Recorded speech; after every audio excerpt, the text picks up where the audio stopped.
Leo 14 മാർപ്പാപ്പ 1975 ഈ മനുഷ്യൻ ഞെട്ടിക്കുന്ന ഒരു തീരുമാനമെടുത്തു. പെറുവിലെ ഏറ്റവും ദരിദ്രമായ ഗ്രാമത്തിൽ സേവനം ചെയ്യാൻ അദ്ദേഹം ഹാർവാർഡ് നിയമബിരുദവും അതിൻ്റെ സാധ്യതകളെയും ഉപേക്ഷിച്ചു. അതെ, ഇപ്പോൾ അദ്ദേഹം 267ാമത്തെ പോപ്പാണ്. പെറുവിലെ ഭാഷയായ പുരാതന ഇൻകൻ സംസാരിക്കുന്നു. ദരിദ്രരെ സഹായിക്കാൻ 8 മണിക്കൂർ നടന്നു. അമേരിക്കയിൽ നിന്നും ആദ്യത്തെ മാർപ്പാപ്പ പുതുതായി തിരഞ്ഞെടുക്കപ്പെട്ട പോപ്പ് റോബർട്ട് പ്രെവോസ്റ്റിന്റെ പറയാത്ത കഥ.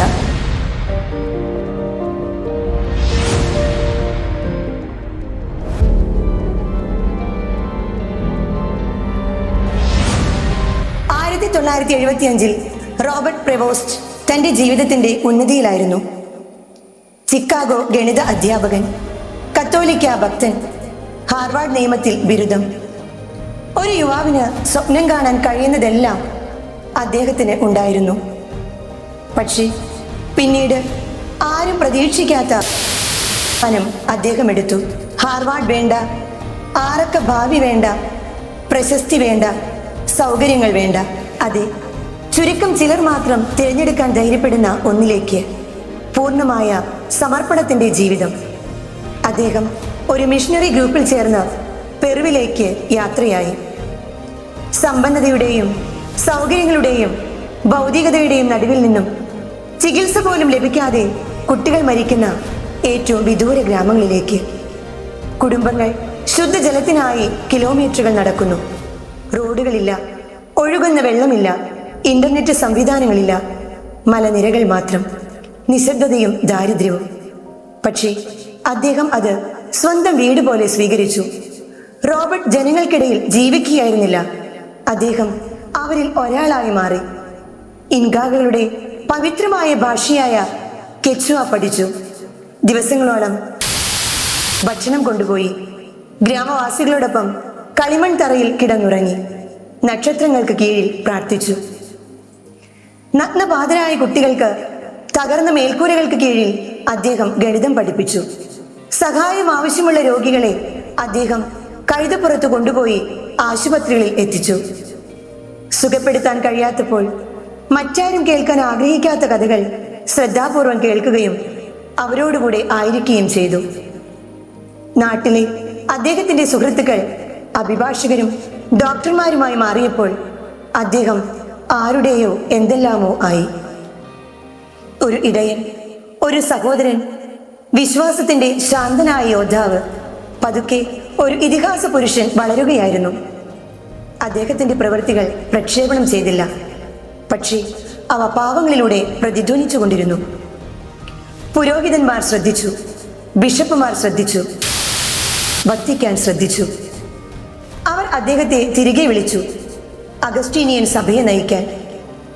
ഒരു ഗ്രാമത്തെ സേവിക്കുന്നതിൽ നിന്ന് 40-ലധികം രാജ്യങ്ങളിലായി 2800 സഹോദരങ്ങളുടെ മേൽനോട്ടം വഹിക്കാൻ. അപ്പോഴും അദ്ദേഹം തൻ്റെ അതേ ചെരുപ്പുകളാണ് ഉപയോഗിച്ചത്. ദരിദ്രരോടൊപ്പം നടന്ന് ആഡംബരം നിരസിച്ചു. പിന്നെ എല്ലാം മാറ്റിമറിച്ച ആഹ്വാനം വന്നു. റോം അദ്ദേഹത്തിന്റെ സേവനം ആഗ്രഹിച്ചു. 2020 അദ്ദേഹത്തെ ആർച്ച് ബിഷപ്പായി നിയമിക്കുകയും ലോകമെമ്പാടുമുള്ള മറ്റ് ബിഷപ്പുമാരുടെ ചുമതല ഏൽപ്പിക്കുകയും ചെയ്തു. അത് അപൂർവമായിരുന്നു. എന്നാൽ റോബർട്ട് ഒരിക്കലും പാരമ്പര്യത്തെ പിന്തുടർന്നില്ല. ലാറ്റിൻ അല്ലെങ്കിൽ കാനൻ നിയമത്തിൽ മാത്രമല്ല അദ്ദേഹം പ്രാവീണ്യം നേടിയത്, അനുകമ്പയിൽ, വിനയത്തിൽ, കേൾക്കുന്നതിൽ, സാമീപ്യത്തിൽ എല്ലാമാണ്. വത്തിക്കാൻ ഒരു പുരോഹിതനെ മാത്രമല്ല കണ്ടത്, ആ നേതാവിനെ അവർ കണ്ടു. 2023 സെപ്റ്റംബർ 30 ഫ്രാൻസിസ് മാർപ്പാപ്പ ഇത് ഔദ്യോഗികമായി പ്രഖ്യാപിച്ചു. റോബർട്ട് പ്രെവോസ്റ്റിനെ കർദിനാൾ ആയി നാമകരണം ചെയ്തു. പോപ്പിന് ഒരു പടി താഴെ മാത്രം. തുടർന്ന് 2025 ചരിത്രം സൃഷ്ടിക്കപ്പെട്ടു. ആദ്യമായി ഒരു അമേരിക്കക്കാരൻ, മുൻ ഗണിത അധ്യാപകൻ, മറക്കപ്പെട്ടവരുടെ അടുത്തേക്ക് ഒരു മിഷണറി, കത്തോലിക്ക സഭയുടെ 267ാമത് പോപ്പായി ഉയർത്തപ്പെട്ടു.